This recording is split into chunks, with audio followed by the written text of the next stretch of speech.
Dig it! Welcome to Hardheaded Podcast. We're excited that you've joined us as we have a conversation. It's time to join the conversation. Oh, what? All right. Welcome back to another episode 163. I'm your host, Matt Amos. With me, as always, Chet Sears and Troy Trussell. Here. Today, we're going to hear what's on Chet's mind. We're going to talk about the top 3 risks that we've taken that have paid off. And then Troy is going to end it with a good word. But let's get it kicked off with Chet and what is on his mind. What do you guys know about the Book of Esther? Everything. All of it. Do you guys really? No, I probably need a refresher, but I know I know have bits read, and pieces. I have read the book multiple times, Okay. but not recently. So if I say Esther, Xerxes, Mordecai, Haman, Vashti, did you kind of somewhat ringing a bell? I know Haman wanted to kill the Jews. Yes. I know that Esther was the queen. Yeah, Xerxes, he goes a couple different translations, but he's a king. Basically. Persia, yeah, which is modern day. He was Xerxes the first. Yes. Modern day. What was his other name? Iran. He had another name. Ashawa, something like that. I can't remember. I'll tell you right here when I get in there. I'm bad. Ahasuerus. Ahasuerus. Yeah. Sure, we'll go with that. That's a Hebrew translation of a Persian name. Not very well done, probably. Well, I mean, that's what it is. Anyway, so I had the opportunity to teach on the Book of Esther, and I'm not going to go through that whole lesson because I couldn't even. I skipped some stuff and finished in an hour. So I'm not doing that. Whoa. I got to pick the kids up after this. That's right. But the Book of Esther is fascinating. It's in the Old Testament, and I'll touch on some highlights for this. It's I read this statement, and I don't know if it's true because I didn't go validate this, but there's a claim that it's the only book of the Bible in the Old at all that doesn't mention God. And I do know that is a fact. God's not mentioned in here. There's a debate. Somebody says Song of Solomon is the same way. But I'm like, I'm not going to go read through all of that just looking for God to see if it's there. I'll just take that. I'll just say there's some people say it's the only book, and there's a couple people that say that Song of Solomon is there as well. But you're going to see, and we kind of talked about this in a podcast a couple weeks ago on Reflection, the one that dropped the first of the year. Looking back, where you can see where God moved. And I think as far as Old Testament books go, I'm not walking around and having burning bushes talk to me or angels show up and say things to me, or in Jacob's position, have God show up and talk to him, or have the glory of God walk in front of me like Moses. Yeah. So I really enjoyed reading through Esther and seeing that wise decisions from thoughtful people being basically led, God used that for his will to be done, which I think is what happens around believers today. It's stay close to God, make wise decisions that are informed by the Spirit, and when you look back on it, you'll say, man, God helped me through that, right? And that's what I look at through the Book of Esther. And to kind of give you a little bit of background for those that may not be familiar with the story, the Jews they crossed over the Jordan under Joshua and settled in Israel, what we know as modern day Israel, in Jerusalem and all. And then they got conquered. The Assyrians came in, messed with them real bad, but then the Babylonians came in, and the Babylonians said, we're going to pull you out of your homeland, and you're going to come. We're going to bring you into our nation. So if you think about Daniel, he had to eat a certain food, and you have to worship in a certain way. Well, so that's the Babylonians, and that's Iraq, where they were. Well, the Babylonians got dominated by the Persians. Persians came in and whooped their tail. And one of the things that the Persians allowed was for people to be where they're from. So at this point, some Jews said, I'm going back. And some Jews said, I'm just going to stay where I am. And so Mordecai was a Jew that was living in the capital of Persia, the whole Persian Empire, which at this time stretched from Egypt, kind of beyond Egypt on the Mediterranean, all the way to India.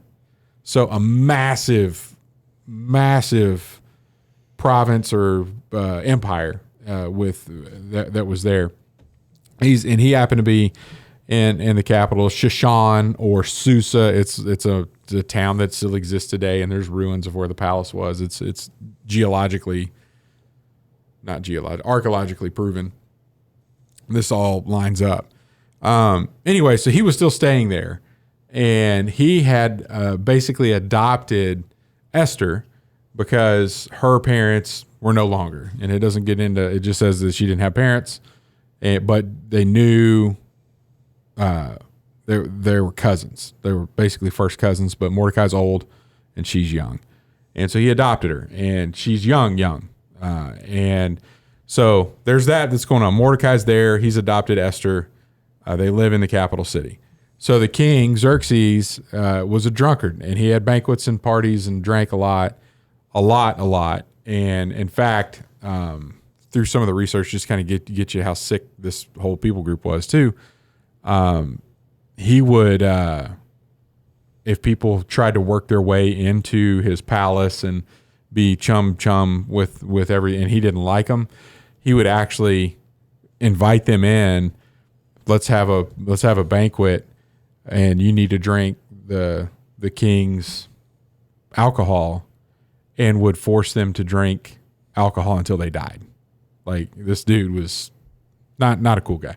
But anyway, he had this big banquet, had a bunch of advisors over, and then said to the queen, who is documented here, the most beautiful woman in the land, like drop dead, stunning, gorgeous, couldn't believe it, and said, I want you to come to the palace and show you off to all these people that are in here, these advisors and all my folks, in your crown. You just go into the times and culture and whatever else. Basically, he wanted her to dance around naked wearing her crown. She said, I'm not doing it. And then his advisors said, well, man, if this gets out, all of our wives are going to tell us to stop doing what we forced them to do. So we got to take care of this. And so he got rid of Vashti. And then after a while, he realized he missed having a beautiful woman that was his queen, and said, I need to get another one. So I'm going to send a decree out to all of his provinces that cover his entire empire, and I want the most beautiful virgins brought before me, and I will pick one to be my queen. So this is where Esther comes in. She was picked as one of the people that need to be in the harem that he would select the queen from. And they put her on a regimen of food, makeup, beauty, bathings, washings, myrrh, all this stuff with all the most beautiful women. And Xerxes picked her and said, you're the most beautiful woman in all of Persia, all of my empire, and you're going to be my new queen. So that's what happens. And Mordecai told her, you are a Jew, but you can't tell people you're a Jew. That you can't do that. And then there's some, if you look in the book of Ezra, there was something that went down with the Persians and the Jews that made it advantageous for the Persians to not know that you were a Jew. It doesn't go into any other detail than that. So she didn't want to say that she was a Jew, but here she is, she's queen. And while this is going on, there's a dude, Haman, that started getting a little bit more notoriety, and he got promoted, and he's like the number 2 guy in all of the land. Like, his boss is Xerxes. And he's walking outside the gate. Mordecai sees him, and everybody bows down because this dude's like in a position of power now. And Mordecai's like, I'm not bowing down to you, and you want to he's an Agagite, which goes back to the time when all the Jews were still in Israel. And I'm going to miss my notes here. But basically, there was a people group that God, through Samuel, told Saul, wipe them off the face of the earth. And Saul went in there and killed most everything, but not the king. And Haman is a descendant of the king of that group. When they say Haman the Agagite, they're tying it directly back when you go like 600 years before that, when God is telling you to be obedient and Saul was not obedient, and here we are. And Haman was like, I hate Mordecai, and I want Mordecai to die. And I know that Mordecai is a Jew. I want all the Jews to die, which goes back with the Jews killed most of his people way back when. If they would have killed them all like God told them to, we wouldn't be in this situation. So he convinces Xerxes to say, all the Jews are going to die. Like, let's kill them all. Let's have a date out in the future so you could send a proclamation to all of your kingdom, and on that date that everybody's supposed to find a Jew and kill them all. Like, that was what they're going to do. And so Xerxes is like, okay. Didn't this happen in recent culture? Let's more than once. And so Xerxes did it, proclaimed it. One of the things of this time is once there's a proclamation that goes out, it's not reversible. You can't say, no, we're not doing this. So Haman got Mordecai, which is great, right? I'm going to kill him and all of his people. And Mordecai still never bowed down to the guy. If you could imagine being a Jew at that time, you're like, here we go again. This is going to suck. The proclamation went out that basically said that if your neighbor's a Jew, murder them on, January 22nd. Like, that's what we're supposed to do according to our king, right? That's your civic duty is to kill everybody that's a Jew. So now we're in a pickle. And the story goes, Mordecai advised Esther to approach the king, which you did not do. Typically, if you wanted an audience with the king, he's going to find a way to kill you. He only wants an audience when he calls. Kind of goes back to that alcohol story, right? People trying to get their presence with the king. He's going to find a way to make you die. So Esther's like, I don't want to do this. And I gotta read the scripture here, because this is where it's really important, and it's going to tie into what our top three is as well. Okay, so this is Esther chapter 4. I'm going to start in verse 9. And picking up right here, and this is something that's really interesting as well. And when you talk about the hand of God being in this scenario, which happened with Daniel as well, Esther found favor with the eunuchs that were responsible for the harem of girls, the virgins that were brought in. Just the way that she behaved, she acted, God's providence is what I believe. They liked her. And so they helped her whenever they could. They knew that Mordecai, and nobody else could see the harem, by the way. They were just the eunuchs, and the eunuchs don't have the ability to molest the girls. So that's the only ones that could be around them. Nobody from the outside, nobody else could be, because the king wants them pure for himself. So these eunuchs coming in and going out knew that Mordecai was the cousin, or taking care of Esther. And so Mordecai could tell the eunuch, like, hey, how's Esther doing today? Oh, she's doing fine. Can you tell her this for me? And he would go tell Esther that. And then Esther could tell, hey, well, next time you see Mordecai, tell him this. So this is one of those scenarios where we understood that, and I'm skipping over a whole lot of stuff here, but we understood that what's going on is that all the Jews are going to die on a given date. Mordecai's been working with Esther through the eunuch. You got to figure out how to stop this. Like, you got to go to the king and let him know that the decree that he's issued is going to kill you. Like, you're a Jew. And so in verse 9, Hathach, which was the eunuch, went and told Esther what Mordecai had said. Then Esther spoke to Hathach and commanded him to go back to Mordecai and say, all the king's servants and the people of the king's provinces know that if any man or woman goes to the king inside the inner court without being called, there is but one law, and that law is to be put to death, except the one who the king holds out the golden scepter, so that that person may live. But as for me, I have not been called to see the king in 30 days. Like, the king doesn't want to see me, and if I go to try to see him and he doesn't lift out that scepter, I'm dead. That's what the law is. So this is what he told. And so Mordecai So he went and told Mordecai what Esther said. Then Mordecai told him to reply to her, "Do not think to yourself that in the king's palace you will escape any more than all the other Jews. For if you keep silent at this time, relief and deliverance will rise for the Jews from another place, but you and your father's house will perish. And who knows whether you have not come to the kingdom for such a time as this." And I think this is extremely powerful. He said, number one, you're going to die anyway. Like there's that. Yeah. Number two, You don't do it. Somebody else is. and what a powerful message about God. God is not going to allow the Jews to perish. And Mordecai knows this. But he said, "Why? God's going to find a way. Maybe you're the way that he wants right now. The reason that you're there is probably for this time. So make the most of it. Like go do something about it. But don't die having not taken the opportunity to fulfill what God has you where you should be. Like why are you there for this? Don't let it pass." How powerful is that? Right? I mean, it's like, look, I've got full confidence. God's going to do what God wants to do. God's going to get done what God wants done. You can be a part of it or not. You can choose to be a part of it or not, or at least risk it. Like, why not? This is why you're there.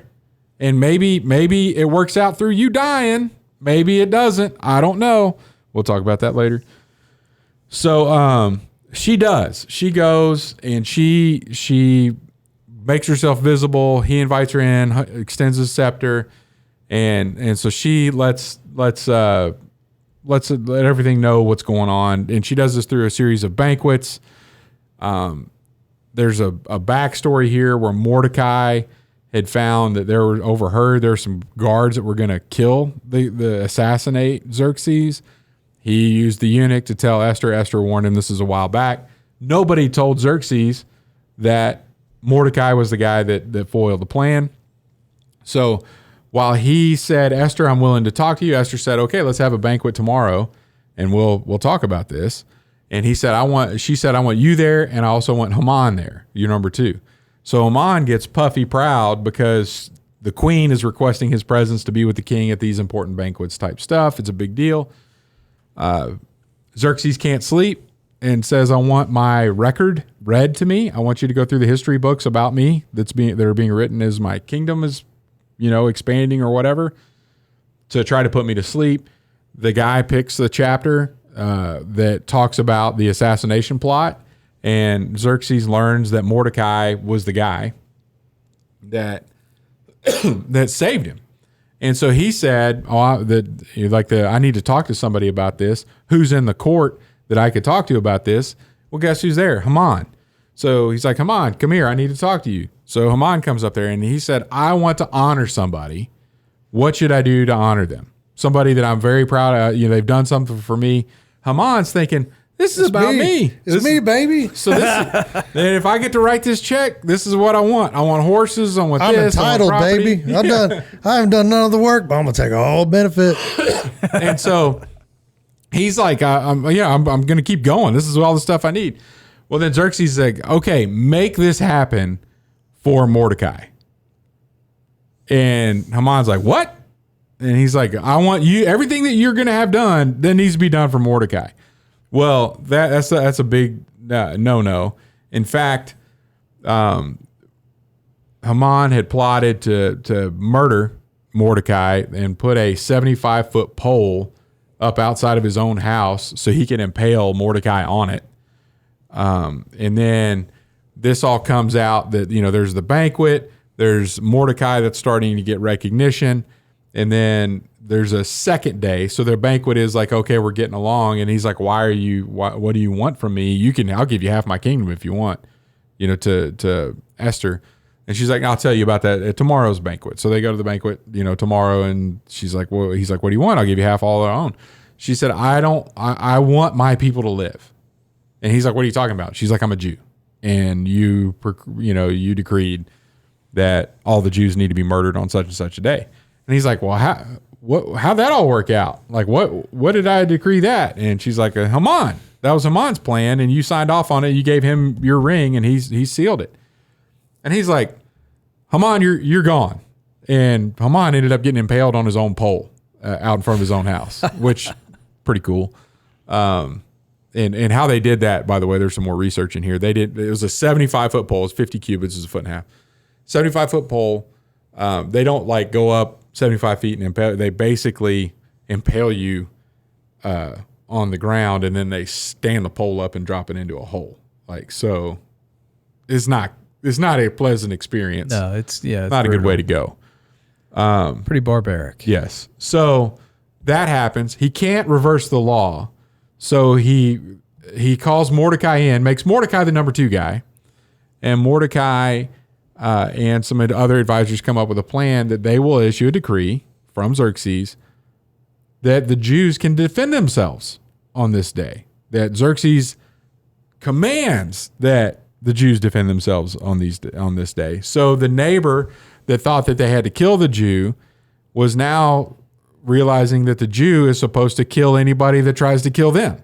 And they're like, oh, we've been neighbors. I don't want to do this. Hang on. This is not in the VeggieTales episode. The VeggieTales does not cover this. Okay. Just at all. Or the poll. No, not the poll. Okay. The pea on the pole doesn't, the little snow pea or whatever. Yeah, that didn't. guy. Yeah. Okay. So the day comes and there's a fight everywhere.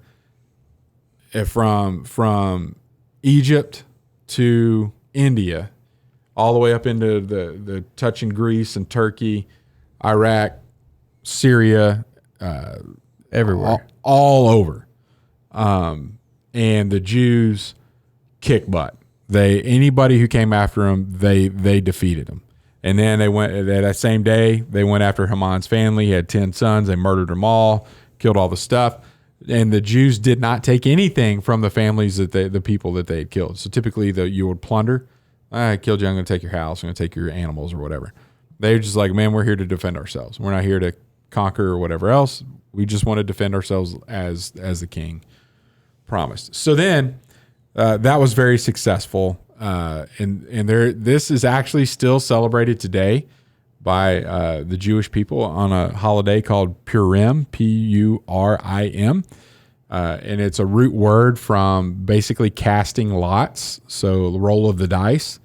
And the day, and this is something I skipped over earlier, but the day that was picked that the Jews should have been murdered by Haman, he rolled the dice to pick the day. And so that was, this is still a celebration, a big celebration for the Jewish community of when lots were cast, and it was supposed to mean destruction of the Jews, but on that day the Jews were delivered.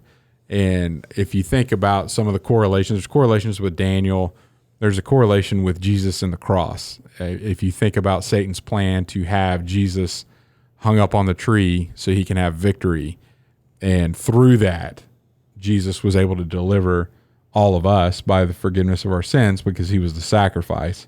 Same, Mordecai was supposed to be murdered on a tree and all the Jews eliminated. And it ended up that it was Haman that was defeated through all of this, which is another strong parallel. But I think the biggest takeaway, and for all you history buffs that are out there, if you're reading through Esther, where chapter 1 ends and chapter 2 begins, and this is very specific. It gives timelines and everything in the past in the book. And we know with other historians, and I've got some cross references here that go through that. But the second time that Xerxes pulled all of his advisors together for another big banquet, but it references him pulling them all back together. And this is at the point where Haman starts to become more prevalent. He's not mentioned at all in chapter 1. The Battle of Thermopylae had happened between chapter 1 and chapter 2. So Xerxes got his butt kicked by the Spartans. And actually it was at this point where the Persian kingdom started to decline, because then the Spartans and the Greeks were able to hold the kingdom's advancement back there. So this is actually layered right on top of some historical outside of what we learn in Sunday school events, with people that are real on those things that really happened.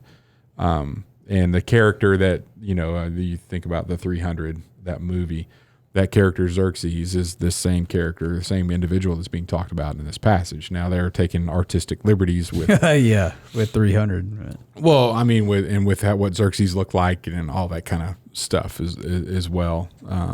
He's kind of an effeminate character. Yeah. So we got something going on. Probably cleaning people. Oh, okay. So anyway, that's what I got from Esther, and I think the main takeaway is that God's going to get done what he wants to get done. And if he is making a path for you to be a part of that, take it. Take that risk. It's not even a risk, really. When you look back on it, you will see that that's what God wanted you to do. And because of that, he's going to deliver either you or his people. And it's very powerful. Now, the other thing that they talk about in VeggieTales, and this isn't spelled out, in the Book of Esther. It kind of ends with them starting the Purim celebration and the tradition. But we also know from historical record that Artaxerxes, which is Xerxes' son from Vashti, the first queen, overthrew Xerxes. There was a rebellion, a coup, if you will, and basically we know of that time. What happens in that case is you kill everybody affiliated with the current cabinet. So we could assume that Mordecai, Esther, Xerxes were all murdered when Artaxerxes murdered and took over for the Persian kingdom.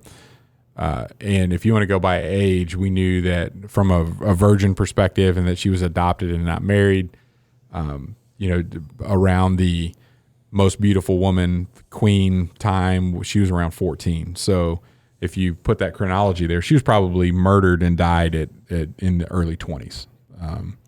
When this happened. So, but the opportunity, and that's the reason I say that, do follow God's will, but don't think it's always a happily ever after. God can use you to do powerful things for his plan. And sometimes that doesn't mean you're going to live to be 100 years old and have wealth and cattle and goats and all that other kind of stuff. But like it says in chapter 4, maybe you don't do this, but deliverance will come for the Jews from another place. But maybe you're there for this time. And so take the risk, go talk to Xerxes, and put the outcome of what would happen in God's hands. I'll give you a perfect example of this. My daughter applying for scholarships, and she's looking through the questions of this one specific scholarship, and it's that her answers were in a way that she's like, well, they're not going to like me because this is the way I'm going to answer these certain questions. So I'm not even going to apply because I know what they're going to think.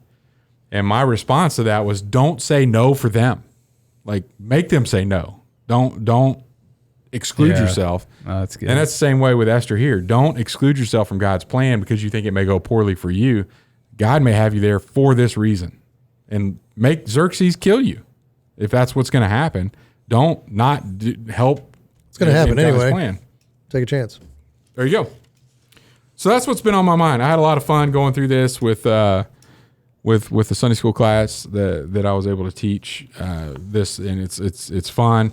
This gets me back into Ezra and Nehemiah and a lot of the Jewish people that went back to Jerusalem when the Persians took over. They had the opportunity to go back. So I'll probably be teaching on them at a future point. And if I do, I'll have plenty of material to cover in here as well if you're enjoying a little bit more in-depth Bible study. I dig it.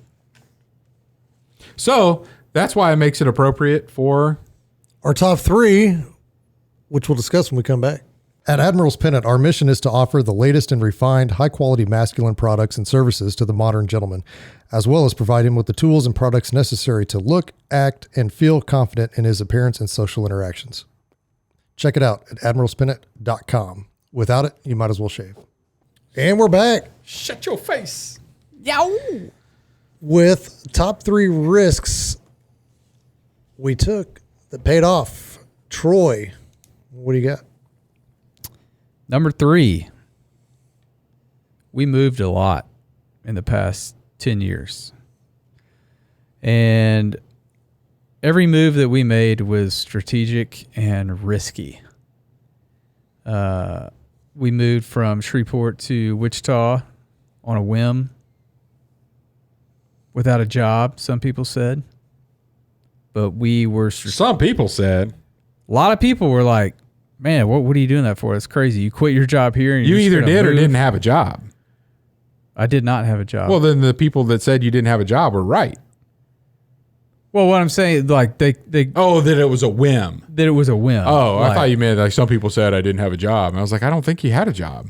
No. Some people were like, you're making a mistake. Oh, okay. I You got shouldn't you. be doing this. You have a 1-year-old, and yeah. Okay. But we prayed long and hard about it, and it worked out for the best. And then 4 or 5 years later, we moved again in the same town, but we moved we felt like God was telling us to move. And so we moved, and I worked for a ministry for 2 or 3 years. And looking back at that was right where he wanted us. And we learned a lot and made some new friends in a new church at that time. And that move was a hard move for us, but we knew it was a risk that we took to be where he needed us to be. And both of those moves that we made, we didn't know if we were making the right decision. Mm-hmm. But there was something in both my wife and I, both of our spirits, that were telling us, like, you're doing the right thing. That's the risk part, right? Right. You don't know the outcome. And we didn't know what was going to happen. We didn't know if it was going to be good. We didn't know if we were going to we did go through some stuff with those moves, but yeah, they were risky. And so, and then the other moves that we made weren't as risky, I would say, as those first 2, but it got us to where we are today. And just looking back, the Lord has just blessed us through all of it. And so yeah, moving was number 3. Number 2, Matt, you had a big part in this one. Uh-oh. Quitting my job and going full-time with Trussell Media. Struggled with that decision. It was a big risk.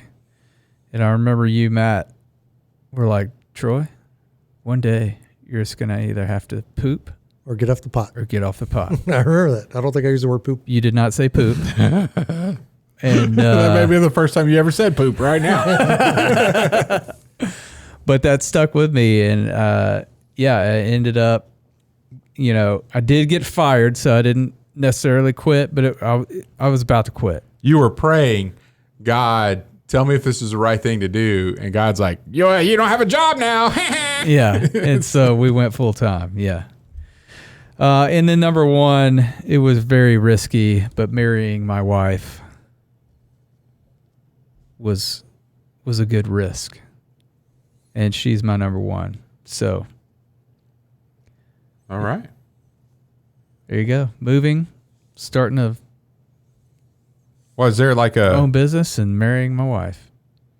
with like big risk because they're like warring families? Oh, Like no. The Montague, what's the Montague's Capulet? and the Capulet? Capulet. Something like that? That was the risk? I actually thought No. about that today as I was driving down here. Romeo and Juliet. The 2 warring families, Yeah. because I'm driving down and I saw 100 North Main, and it's a building about the same size as 100 South Main. And I just thought to myself, I wonder if there's people in the top of those towers that are just warring back and forth. just a weird thought I had as I was driving down. No, we took a chance on each other, and it's worked out. It was risky. What was the chance? Like, help explain. Like, did you not? Is a mail order bride? Like, what? Y'all didn't know each other? Oh, well, we didn't know each other that well. Okay. But we knew it was a risk. But Lovebirds.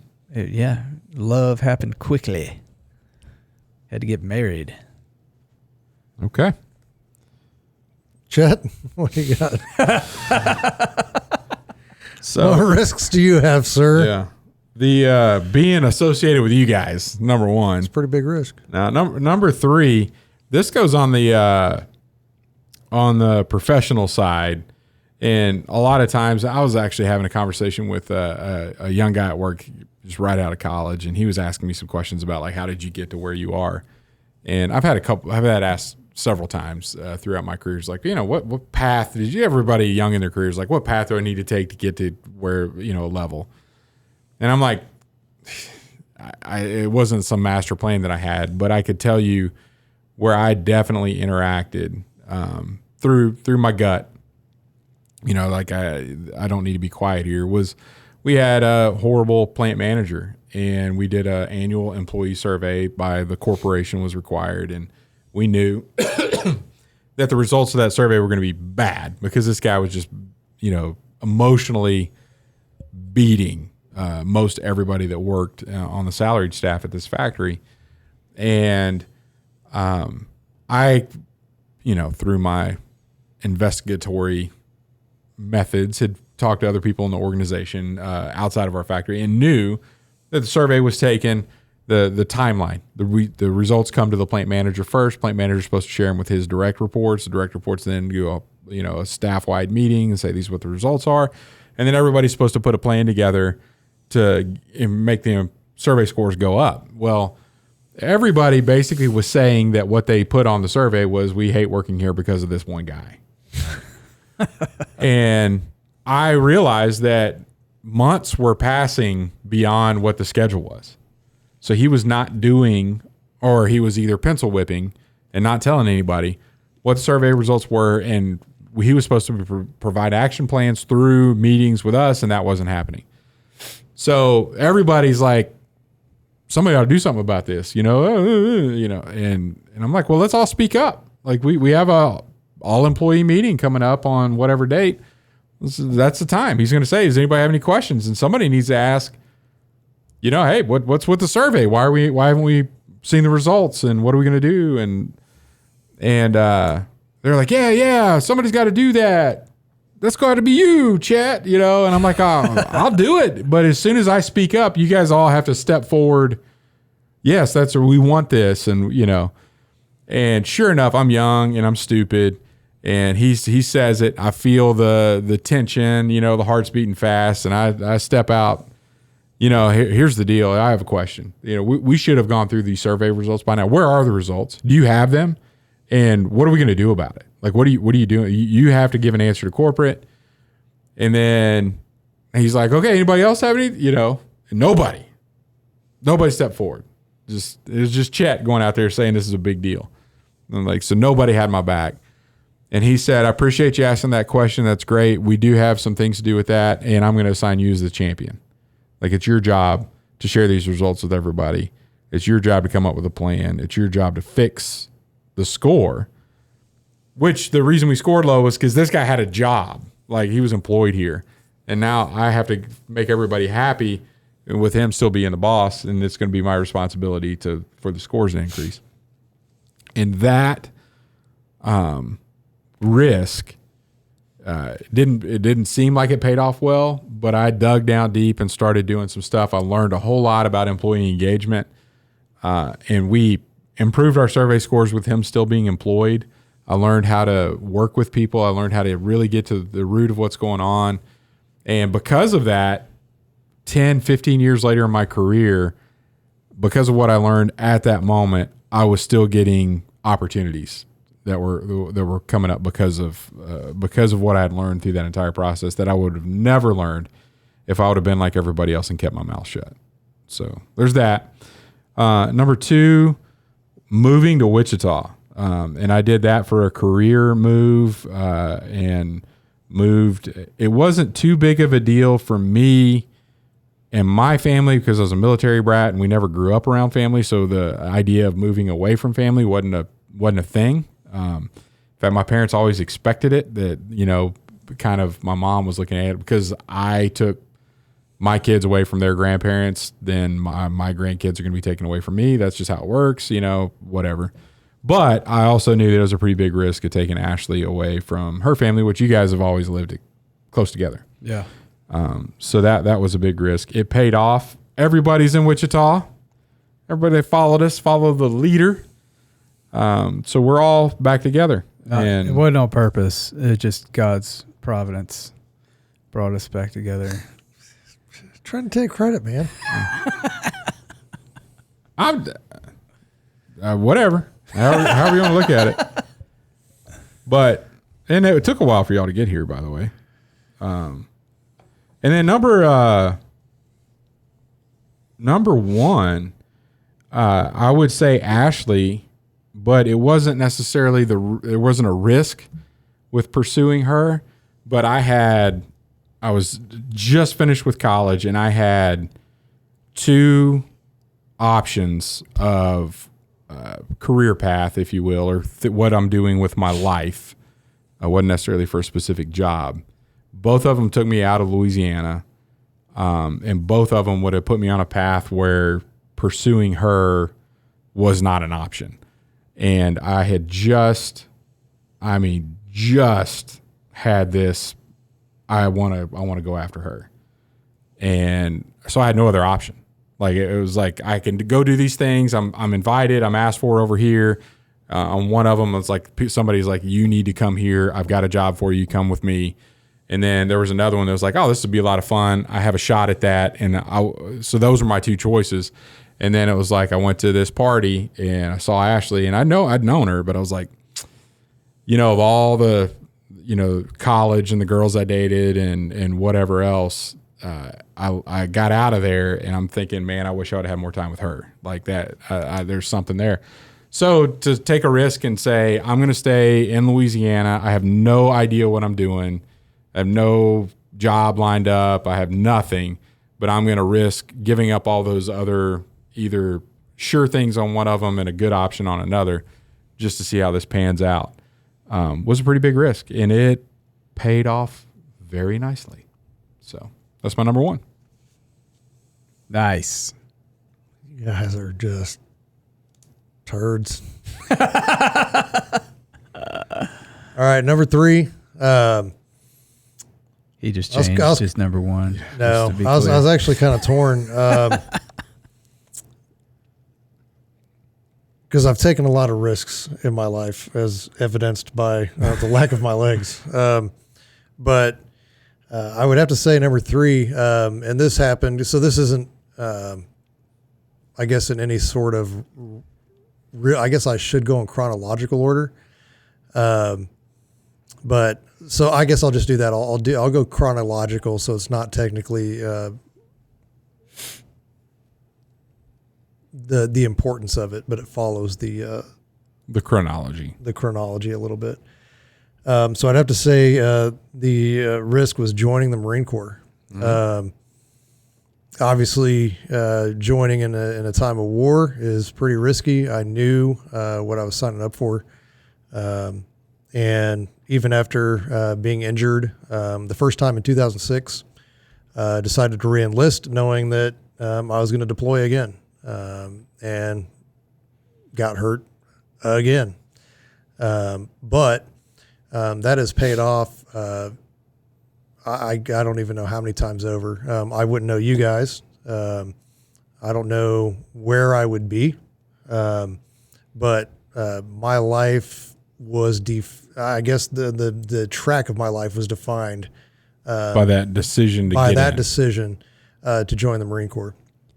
So that would be number three. Number two, would be marrying my wife, and that happened. So that was a risk because here I am. I'm on my 10 days leave from boot camp. The drill instructors have already said, "Don't go home and get married." And nobody gonna tell me what to do. Yeah, so I was a little bit older. We were. I'm a Marine. I was 23. I was home on leave, and I just kind of, it wasn't anything real romantic or anything like that. I just kind of looked at her and said, "Are we gonna do this or what?" And then ended up at the courthouse getting married. Yeah. And so, and here we are, 19 19 years later, 2 kids, made it through the Marine Corps, made it through the injury, where a lot of relationships wouldn't have made it. We've been very blessed, and she's done the lion's share of putting up with me. I would say you don't get much credit for that. No, I'm not the easiest. It's definitely all her. Yeah. And so that would be number 2. And then, number 3, there was a moment during my time in the Marine Corps, which was a defining moment of my one of the defining moments of my career. And I was put in charge as a very young corporal. I was put in charge of platoon in a basically an officer's role. So I was acting platoon commander during a time of transition. After our first deployment, after our second deployment, I'd already been blown up, and there wasn't a whole lot that you were going to tell me. I was pretty cocky. I was pretty mean. And there wasn't anybody that was going to come and tell me how I was going to do something, because right. I've been there, done that. I'm the guy. I've dang near almost died. I don't really care anymore. Yeah. And, one of my Marines was killed in that blast. And I think I've since talked about that, how that kind of affected me. And there was a lot of things that, post that incident that I did that I didn't realize were, post-traumatic stress at the time, but now looking back, it's like that was definitely what that was, because I definitely should have probably been kicked out of the Marine Corps a couple of times for some of the things I did and how I acted towards some people, who I've since apologized to. But as I was in charge of this platoon, we got a drop of some new guys, and I went to their room and I was like, "Hey, man, here we are, we take care of each other. And, if you got a problem, come talk to me." I was like, "Don't open your room tonight at all for any reason whatsoever, because these guys are going to come in here and they're going to kick the crap out of you." It's just the way it is. Initiation. Yeah. It's not supposed to happen. It's hazing. Stay in your room, lock your door. I made sure they got chow before they left, made sure they got back into the room, locked into the room because I left off base. I went home. Next morning, formation, asked them, "Hey, how was your night?" "Good, Corporal." "Solid. All right. Let's start the plan of the day, whatever." And about 10 o'clock, get a call. Sergeant Major wants to see me in his office. Get to Sergeant Major's office, and he's like, "Why am I hearing that your 2 Marines got the absolute crap kicked out of them last night?" And blah. I'm like, "What?" I just asked them in formation if everything went fine. They said it went fine. So anyway, here we are. Long story short, I'm getting charged with basically hazing, but it's not hazing. They called it. Did you order the code red? There's a movie about this. Yeah, it's kind of like that. That's kind of because these guys tried to misconstrue my words when I said we take care of each other, and what happens in Alpha Company stays in Alpha Company, and they use those words against me to don't say anything when you get beat up and blah blah. When I told them, do not open your door for any reason or come out. Gave you my phone number, said if there's ever a problem, you call me and I'll be right down here and I'll fix the situation and whatever. So anyway, here I am. Culpable inefficiency was technically what I was charged with. Yeah. And at one point, because there were multiple Marines involved, that just being stupid, because back from deployment, you're full of testosterone. These guys don't rate. They're drops from recon, so they couldn't make it through recon. They came here, and now they're, they think they're tougher, whatever. Just anyway. So here we are. There's this boot. I call him a boot captain. He was a junior captain. He was not an infantry guy. He was a pogue person other than a grunt. Yeah. Those guys typically don't fare well in a grunt environment. Right. And I was when I was injured, they came up and they asked me if there's anything that I wanted, and I was like, "Yeah, promotion to corporal would be nice." And Pretty smart. That's money. You're asking for money. I got my meritorious promotion. Yeah. And so, and I'm wearing those corporal chevrons, and the captain comes down and he's like, "All of you, I want all the NCOs here, blah, blah, blah." And he goes, "I want all of you to take your rank off and put it in my hat because you don't deserve this rank. You don't earn that rank." And I absolutely refused to take my rank off.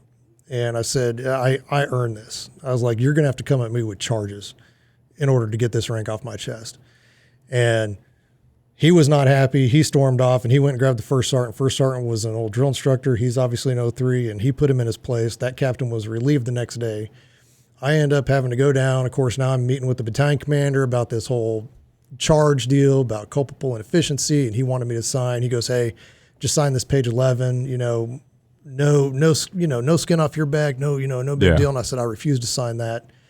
I said, "I did exactly what I was supposed to do," and blah, blah, blah. And I ended up not signing that, but sticking up for myself and for those Marines that actually did the right thing. I said, fry the guys that screwed up. Yeah. Because I told them the same thing. I was like, absolutely do not mess with these guys. That's what they're looking for. They're going to come get you, and they're not going to go light on you because they're looking to make an example as we start getting new people for our next push for deployment.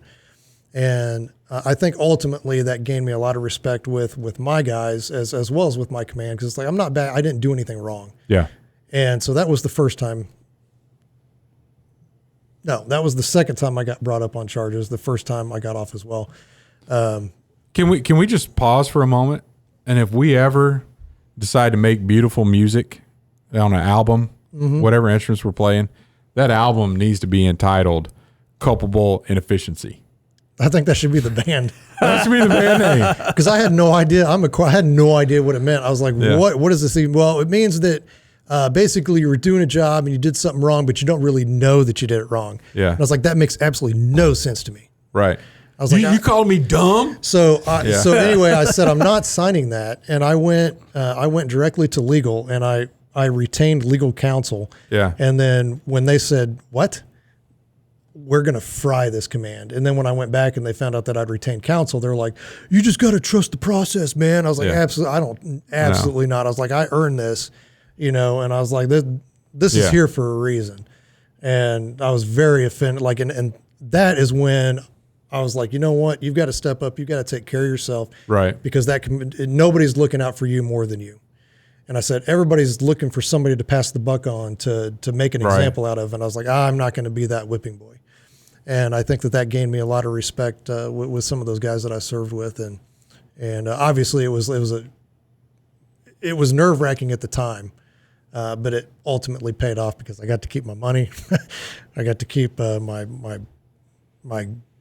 dignity, my grade. And and it was like, I got to keep my respect because it's like, I did not do wrong. Yeah. So don't be afraid. Awesome. Don't be afraid to stand up for yourself when you're right. That's awesome. Yeah, it's hard to let this moment pass without just mentioning people that take a risk. Matt and many other young men at the time. You're not young anymore. You're old, and like blood pressure meds, taking all daily of it. Meds. But welcome. The post 9/11 world, the risks of men just going in and signing up. Like, I'm not going to allow this to happen to my country without me doing something about it. And we appreciate you for doing that. And enjoyed all of our listeners that are out there that walked into a recruiter's office. Some of them, I've had conversations of guys that I've met through the work that we've done on September 12th. Like, this, I'm going now. Like, this is not okay with me, and I'm going to do something about it. And talk about risks that they've taken, and the payoff has been for us, here in this country. We really appreciate that. So. Anyway, I don't mean to make you tear up there or anything, Matt. If it's okay, I think you're solid. Okay, good. All right, Troy, what do you got? I think the good word, is risk. Okay, I mean, we've talked about it all episode. Take risks. I don't have anything else. Calculated. Don't take dumb risks. No, take risks that. Like your gut tells you this is what I need to do. Stick by that. Yeah. Don't chicken out. Yeah. Even when everybody else is telling you that it may not be a good idea, but in your gut, deep in your soul, that you are making the right decision, stick with it. Because in that situation you just explained, everybody was pretty much against you, right? It felt that way. Yeah. Yeah. And that when we moved up here from Shreveport, it felt like everybody was telling us we were doing the wrong thing. But we felt in our gut we were doing the right thing. So nobody asked you. everybody Exactly. else. That's right. So If I wanted your opinion, I'd give it to you. follow your gut. Take a risk. It was so fun because I see those. See those memes, and you see the new recruits on the bus, and then that drill instructor steps on for the first time, and then you got the memes like, "This is when he started to second guess his decision, and this is when he knew he effed up," and whatever. I never had that.